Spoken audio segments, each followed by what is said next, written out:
Hey everybody, welcome back to the channel. It's Dale at Dale's Daily. Got another trailer video for you today. So I just ran down to Florida last week and picked up this 2025 top shelf trailer. And let me tell you what, these guys know what they're doing down there because, well, I wouldn't have drove 13 hours down to pick it up.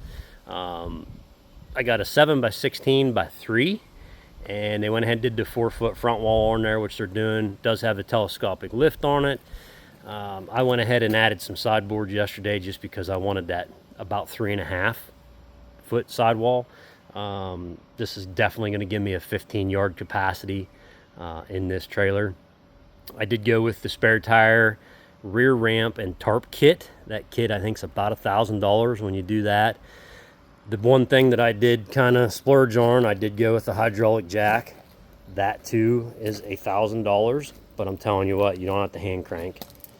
They do give you the auxiliary hand crank in case something goes wrong with the hydraulics, but you know, hopefully we don't. And that thing just up and down, you don't have to crank it. I would highly recommend that if you can swing the extra $1,000. What else we got? So they do come with their solar panel, which will charge. They also have a charging port on the side, so you can hook it up to your 110 while you're here, and then it also does charge while it's on the truck and you're running. So haven't done anything with it yet except put the sides on it and my S5 coupler lock.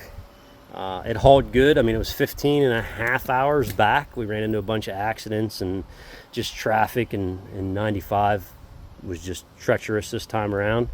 But you know, it hauled good on the way back, no problems. I retorqued the wheels. You know, some of them were a little loose, but most of them for the most part were torqued about 140 where they recommended they were. But love it so far. I'm going to put her to work this weekend. We got a couple loads we're going to volunteer and get rid of some debris here over the weekend. We'll take it to the dump next week and see how it goes. But all in all, guys, top shelf trailers, I am impressed. Jack of Haul Trades, if you've seen any of his videos, he highly recommends them. That's part of why I went with it. I did some research once I started watching his videos and kind of went from there. So you can see I got the ramps down there. Grease points, there's grease points all over this thing, so that was kind of nice too. Double hinges in the rear, grease on the hinges in the back doors. I did go with the rear stab jacks, even though they recommend you don't need them on here.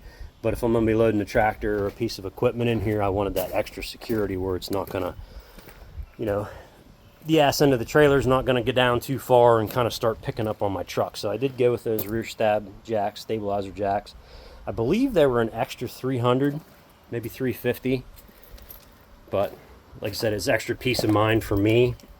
One of the other nice things I like that they do is they will give you a step on each side, not just one side. Telescopic hoist, 3-stage.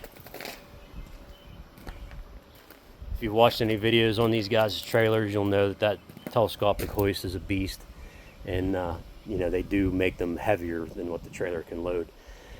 One of the other things, I am in the state of Pennsylvania, and one of the nice things about going down and working with Top Shelf was they will derate a trailer to whatever you want. So this has 7K axles on it. It still has 7K axles on it. The trailer was rated for 14,000 pound gross. I had them derate it down to 10,000 because in the state of Pennsylvania, that gets me under all the DOT requirements. So I don't need my DOT number.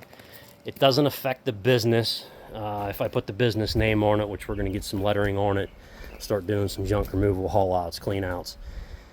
But, you know, Pennsylvania DOT, they tend to start looking at little guys, and especially if you got a single DOT number on there and you have a company name, you're subject to all kinds of, you know, inspections at that point, which I'm not afraid of. I'm not doing anything illegal. I'm not running anything super heavy. I'm not hauling big loads of concrete or anything like that. It's just I was avoiding some of the interactions that I don't need with Pennsylvania DOT. So nice thing right out of the factory, they will derate it or rate it for whatever you want. I mean, if you want something that's going to haul 18,000 pounds, they're going to do it. You know what I mean? They have a variety of axle weights, gross weights that they will do, and they will come down on those weights if necessary, depending on your state guidelines and the Department of Transportation issues that you may run into, on top of CDL requirements. I don't have my CDLs. I don't plan on getting them. At some point, yes, I could get them. It's not a big deal. But just to do what I wanted to do with this trailer, I wasn't going to go CDLs either, plus all the DOT stuff on top of that. So far, so good. Like I said, 15 and a half hour drive home. She hauled good. We'll see once we start working it. And I'll hopefully have a couple more videos to come. If you like my content, like and subscribe if you care to. If not, that's fine too. I do have 1 subscriber as of the other day. Depending on when you see this video, hopefully I'll have a couple more. And we will see you guys on the next one.